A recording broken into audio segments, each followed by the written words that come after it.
نحمده ونصلي على رسوله الكريم أما بعد فأعوذ بالله من الشيطان الرجيم بسم الله الرحمن الرحيم لا جناح عليكم إن طلقتم النساء ما لم تمسوهن أو تفرضوا لهن فريضة ومتعوهن على الموسع قدره وعلى المقتر قدره متاعا بالمعروف حقا على المحسنين وإن طلقتموهن من قبل أن تمسوهن وقد فرضتم لهن فريضة فنصف ما فرضتم إلا أن يعفون أو يعفو الذي بيده عقدة النكاح وأن تعفوا أقرب للتقوى ولا تنسوا الفضل بينكم إن الله بما تعملون بصير حافظوا على الصلوات والصلاة الوسطى وقوموا لله قانتين فإن خفتم فرجالا أو ركبانا فإذا أمنتم فاذكروا الله كما علمكم ما لم تكونوا تعلمون والذين يتوفون منكم ويذرون أزواجا وصية لأزواجهم متاعا إلى الحول غير إحراج فإن خرجنا فلا جناح عليكم فيما فعلنا في أنفسهن من معروف والله عزيز حكيم وللمطلقات متاع بالمعروف حقا على المتقين كذلك يبين الله لكم آياته لعلكم تعقلون صدق الله العظيم. یہ سورہ بقرہ کی رکوع نمبر 30 آیت نمبر 236 سے لے کے اگلے انشاءاللہ آیت تک ہم پڑھیں گے اور تفسیر اور ترجمہ بیان کریں گے. اللہ سبحانہ وتعالیٰ مجھے صحیح طرح بیان کرنے اور پھر عمل کی توفیق عطا فرمائے اور آپ کو. اس آیت میں اللہ سبحانہ وتعالیٰ مہر کے بارے میں ذکر فرما رہے ہیں. تو اس کے بارے میں اللہ سبحانہ وتعالیٰ فرماتے ہیں لا جناح علیکم کچھ گناہ نہیں ہے تم پر ان طلقتم النساء اگر طلاق دو تم عورتوں کو ما لم تمسوہن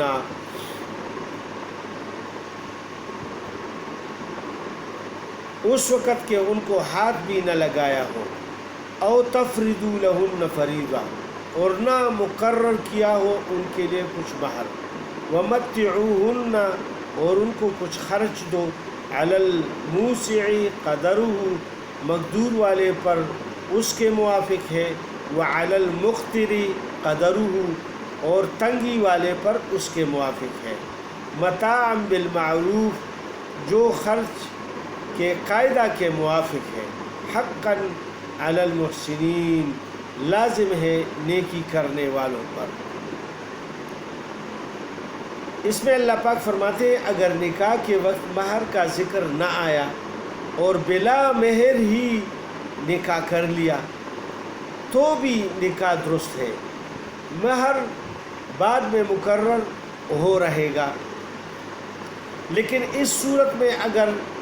ہاتھ لگانے سے پہلے یعنی مجامعت اور خلوت صحیحہ سے پہلے ہی طلاق دے دی تو مہر کچھ لازم نہ ہوگا لیکن زوج کو لازم ہے کہ اپنے پاس سے عورت کو کچھ دے دے کم سے کم یہی کہ 3 کپڑے کرتا سربند چادر اور اپنی حالت کے موافق اور خوشی سے دے دے۔ یعنی ایک آدمی نے نکاح کر لیا، مہر بھی مقرر نہیں ہوا اور ابھی رخصتی بھی نہیں ہوئی، یعنی اس کے ساتھ وہ ملا بھی نہیں ہے، لیکن پھر وہ کوئی کسی بات پہ جھگڑا آ گیا دونوں رشتہ داروں میں یا دونوں فیملیز میں، تو لہٰذا پھر طلاق واقع ہو گئی، یعنی نکاح ہو گیا تھا لیکن مہر مقرر نہیں تھا اور ابھی رخصتی بھی نہیں ہوئی تھی کہ بس اس کو پھر طلاق دے دی، لہٰذا اس پر نہ مہر ہے، اس میں کوئی مہر یعنی اس کے اوپر نہیں ہے، لیکن اللہ پاک فرماتے ہیں کہ کچھ نہ کچھ عورت کو دے دے۔ یعنی اللہ چاہتے ہیں کہ انسانیت خوشی خوشی اپنے معاملات کو طے کر لے، یعنی دل میں کدورت اور بغض اور حسد نہ رہے، اس کو کچھ ایک جوڑا دو جوڑے یا استطاعت کے مطابق کسی کا زیادہ ہو سکتا ہے تو وہ زیادہ بھی دے سکتا ہے، لیکن یہ کہ اللہ پاک نے یہ فرما دیا کہ اگر کوئی صاحب استطاعت ہے تو وہ اپنی استطاعت کے مطابق دے دے، اور اگر ایک آدمی غریب آدمی ہے تو لہٰذا وہ اپنی استطاعت کے مطابق دے دے، وہ کچھ بھی نہیں دے سکتا تو ایک جوڑا یعنی نارمل قسم کا دے دے، اور اگر استطاعت ہے تو پھر وہ انگوٹھی وغیرہ اگر اس نے پہنائی ہے وہ بھی چھوڑ دے، اور کچھ اگر ایک دو کپڑے جوڑے اس نے دے دیے ہیں وہ چھوڑ دے۔ لہٰذا اس کی اللہ سبحانہ و تعالیٰ فرماتے ہیں کہ حقاً علی المحسنین، لازم ہے نیکی کرنے والوں پر یہ کام، اللہ پاک نیکی کرنے والوں کو پسند فرماتے ہیں۔ پھر اللہ پاک فرماتے ہیں وَإِن طَلَّقْتُمُوهُنَّ، اور اگر طلاق دو ان کو من قبل ان تمسوهن، ہاتھ لگانے سے پہلے، وقد فرضتم لهن فریضۃ، اور ٹھہرا چکے تھے تم ان کے لیے مہر، فنصف ما فرضتم، تو لازم ہوا آدھا اس کا کہ تم مقرر کر چکے تھے مہر، الا ان یعفونا، مگر یہ کہ درگزر کرے عورتیں، او یعفو الذی بیدہ عقدۃ النکاح، یا درگزر کرے وہ شخص کہ اس کے اختیار میں ہے گرہ نکاح کی یعنی خاوند، وَأَن تَعْفُوا أَقْرَبُ لِلتَّقْوَىٰ، اور تم مرد درگزر کرو تو قریب ہے پرہیزگاری سے۔ یعنی اللہ پاک اس میں یہ فرماتے ہیں کہ وہ پہلی صورت تو ایسی تھی کہ اس میں مہر مقرر نہیں ہوا تھا لیکن صرف نکاح ہوا تھا اور رخصتی بھی نہیں ہوئی تھی، اس میں رخصتی نہیں ہوئی لیکن مہر مقرر ہوا ہے، مثال کے طور پر 10,000 20,000 50,000 جتنی بھی مہر مقرر ہوا ہے، لہٰذا اس وقت پھر آدمی کو چاہیے کہ جب وہ اپنی بیوی کو یعنی اس وقت لیکن رخصتی نہیں ہوئی، لہٰذا اس کو چاہیے کہ وہ جو مہر مقرر ہوا ہے 50,000 مقرر ہوا ہے تو 25,000 اس کو دینا ہوگا، 10,000 مقرر ہوا ہے تو 5,000 دینا ہوگا، 1,00,000 مقرر ہوا ہے تو 50,000 دینا، جتنا بھی مقرر ہوا ہے یعنی مہر، نکاح تو ہو گیا، مہر بھی مقرر ہو گیا لیکن رخصتی ابھی نہیں ہوئی، لہٰذا اس کو آدھا دینا ہوگا۔ لیکن اللہ پاک نے اس میں یہ فرما دیا کہ اگر وہ عورت کہہ دے کہ میں کچھ بھی نہیں لینا چاہتی تو یہ بھی پھر ٹھیک ہے، پھر آدمی کو مہر نہیں دینا پڑے گا، لیکن اللہ پاک فرماتے ہیں کہ اگر آدمی پورا دینا چاہے کہ چلو یار میرے پاس اللہ پاک نے مجھے بہت زیادہ دیے ہیں، لہٰذا اگر میرا 1,00,000 کا یہ مہر مقرر کیا ہے اور یہ سارے میں اس کو دے دیتا ہوں، وہ بیچ دیتا ہے اس کو 1,00,000 روپیہ اور پھر وہ نکاح یعنی طلاق دے دیتا ہے، لہٰذا اس میں عدت تو نہیں ہے، لیکن یہ ہے کہ وہ یعنی اس نے صرف یہ نکاح ٹوٹ گیا اور پھر خوش اسلوبی کے ساتھ یعنی نکاح ٹوٹ گیا، تو اس لیے اللہ پاک فرماتے ہیں وہ مرد کو کہ اگر تم صاحب استطاعت ہو، لہٰذا سارا ہی دے دو تو بہت اچھا ہے، اور اگر وہ عورت یعنی مالدار ہے اور وہ کہے کہ یار اس غریب سے میں کیا لوں، اس کے پاس ابھی اتنے پیسے نہیں ہوں گے، لہٰذا وہ کہے کہ میں کچھ نہیں لینا چاہتی اس سے، لہٰذا میں نے معاف کر دیا ہے، تو وہ آدھا معاف کر سکتی ہے۔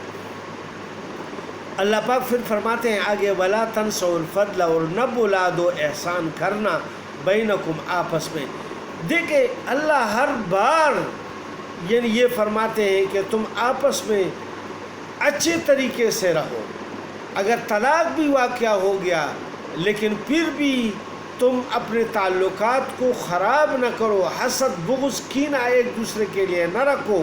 اور اچھے طریقے سے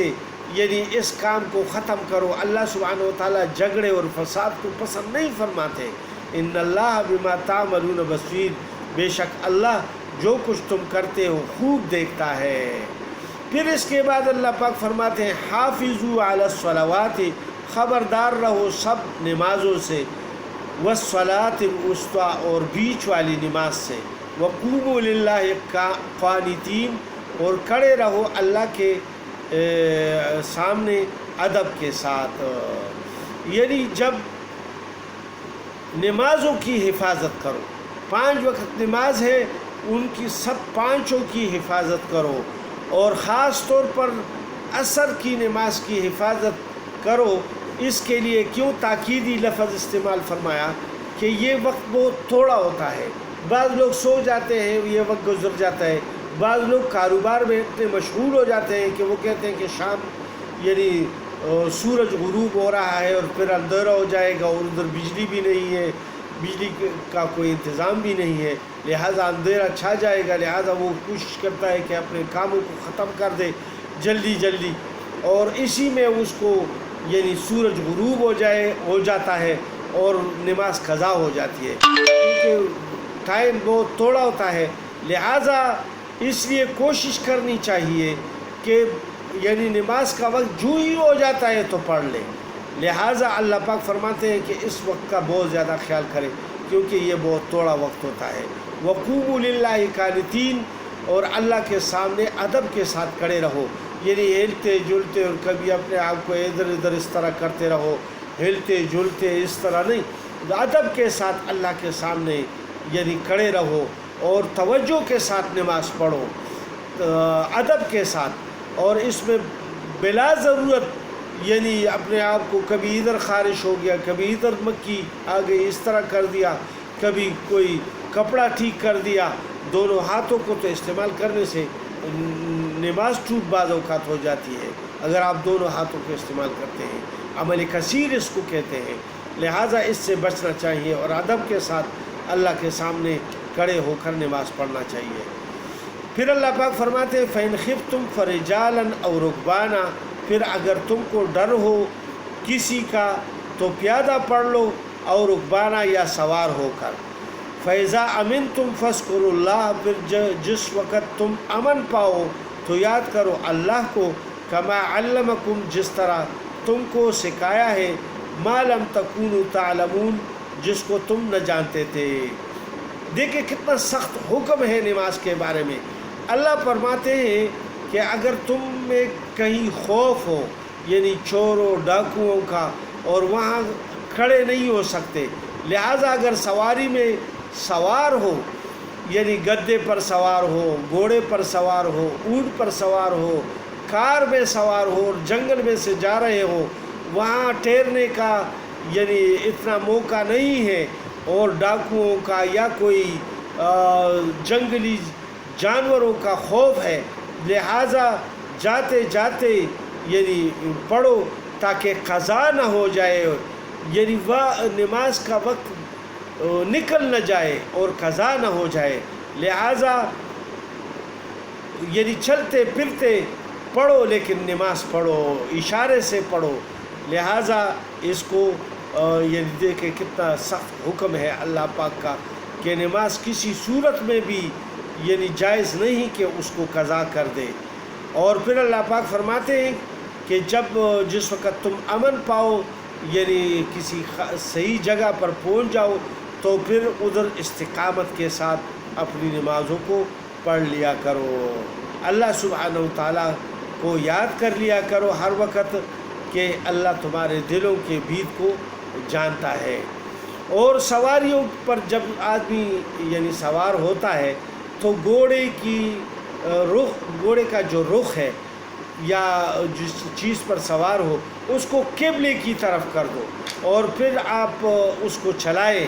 پھر اگر اس کے بعد کوئی موڑ وغیرہ آتا ہے ادھر ادھر تو وہ پھر نہیں ہے، آپ پھر اپنی نماز پڑھتے رہے۔ ایک دفعہ آپ نے رخ کر دیا قبلے کی طرف، پھر اگر بیچ میں وہ رخ کوئی تبدیل بھی ہو جاتا ہے تو خیر ہے۔ پھر اللہ پاک فرماتے ہیں والذین یتوفون منکم، اور جو لوگ تم میں سے مر جائیں، ویذرون ازواجا، اور چھوڑ جائیں اپنی عورتوں کو، وصیۃ لازواجہم، تو وصیت کر دے اپنی عورتوں کے واسطے، خرچ دینا، متاعا الی الحول غیر اخراج، خرچ دینا 1 برس تک بغیر نکالنے کے گھر سے۔ یہ حکم اب منسوخ ہو چکا ہے کیونکہ اللہ پاک نے دوسرا حکم جو اس سے پہلے بیان ہو چکا ہے، اللہ پاک نے 4 مہینے اور 10 دن مقرر فرما دیے کہ جو آدمی مر جاتا ہے تو اس کی عدت 4 مہینے اور 10 دن مقرر ہوئے۔ یہ اس عدت کے مقرر ہونے سے پہلے یعنی 1 سال تک آدمی وصیت کر سکتا تھا کہ میری بیوی کو گھر سے نہ نکالے اور اس کو خرچہ بھی دیتا رہے۔ پھر اللہ پاک فرماتے ہیں فَإِنْ خَرَجْنَا فَلَا جُنَاحَ عَلَيْكُمْ، پھر اگر وہ عورتیں آپ نکل جائیں تو کچھ گناہ نہیں تم پر۔ یعنی اس میں یہ اجازت تھی، یعنی اس نے تو وصیت کی تھی کہ 1 سال تک اپنے رشتہ داروں کو کہ ان کو کھانا اور کپڑے وغیرہ دینا ہے، 1 سال تک اس کو گھر سے نکالنا نہیں، لیکن وہ خوشی سے نکل جاتی تو اللہ پاک فرماتے یہ پہلے حکم تھا کہ کوئی گناہ نہیں۔ فیما فعلنا فی انفسہن من معروف، اس میں کہ کرے وہ عورتیں اپنے حق میں بھلی بات، یعنی وہ نکاح کرنا چاہے اس سے پہلے تو اللہ نے پہلے اجازت دی تھی، لیکن اب جو 4 مہینے اور 10 دن مقرر ہیں اس کے دوران میں تو اللہ پاک نے صریح فرما دیا کہ اشارتاً تو آپ کہہ سکتے ہیں لیکن اس کو کوئی پیغام بھی نہیں پہنچا سکتے۔ اللہ پاک فرماتے ہیں واللہ عزیز الحکیم، اور اللہ زبردست ہے، حکمت والا ہے۔ اللہ سبحانہ و تعالیٰ اپنے حکموں کو نافذ کرنا یعنی کرتے ہیں، وہ غالب اور زبردست ذات ہے، اور اس کی حکم کو ہم مانیں گے کیونکہ ہم اللہ کے بندے ہیں، اللہ کے غلام ہیں۔ اللہ سبحانہ و تعالیٰ جس طرح حکم فرمائیں گے ہم مانیں گے، اور حکمت والے ہیں، ان کے ہر حکم میں حکمت کی باتیں ہیں۔ اللہ ان کی حکمتوں کو سمجھتا ہے۔ اگر ہم کسی بات کو نہ سمجھے تو یہ ہمارے عقل کی کمی ہے، ہماری فہم کی کمی ہے، لیکن ہمارے متعلق جو اللہ پاک نے جتنی بھی احکامات بھیجے ہیں وہ ہمارے لیے بہت ہی اچھے ہیں، لہٰذا ان کو مان کر چلیں گے تو دنیا اور آخرت میں کامیابی ہوگی۔ پھر اللہ پاک فرماتے ہیں وَلِلْمُطَلَّقَاتِ مَتَاعٌ بِالْمَعْرُوفِ، اور طلاق دی ہوئی عورتوں کے واسطے خرچ دینا ہے قاعدہ کے موافق، حقاً علی المتقین، لازم ہے پرہیزگاروں پر۔ یعنی اگر کوئی آدمی طلاق دیتا ہے اپنی بیوی کو تو ان کو یعنی قاعدہ کے مطابق جو اللہ پاک نے احکام بیان فرما دیے تو پرہیزگاروں کو چاہیے کہ ان احکامات پر عمل کرے اور اس کے مطابق چلے۔ لہٰذا یہ جو اللہ سے ڈرنے والے ہوتے ہیں وہ تو ان احکامات پر عمل کریں گے جس طرح اللہ نے آگے فرما دیا۔ تو اور اگر جو اللہ کی ڈر جس کے دل میں نہیں ہے تو وہ پھر اپنا حسد اور بغض اور کینہ اور یہ سب کام وہ کرے گا، وہ کیونکہ اس کے دل میں اللہ کا ڈر نہیں ہے، خوف نہیں ہے کہ مجھے اللہ پاک پکڑیں گے۔ لہٰذا اس کو چاہیے کہ ڈر رکھے اور اللہ سے ڈرتے رہے۔ کذالک یبین اللہ، اسی طرح بیان فرماتا ہے اللہ سبحانہ و تعالی تمہارے واسطے لکم آیاتہ لعلکم تعقلون، اپنے حکم تاکہ تم سمجھ لو۔ اللہ پاک نے اپنے کلام میں تمہیں یعنی صاف صاف ہر حکم بتا دیا ہے، لہٰذا ان پر عمل کرنے کی کوشش کرو تو دنیا اور آخرت میں کامیاب ہو جاؤ گے۔ السلام علیکم ورحمۃ اللہ وبرکاتہ۔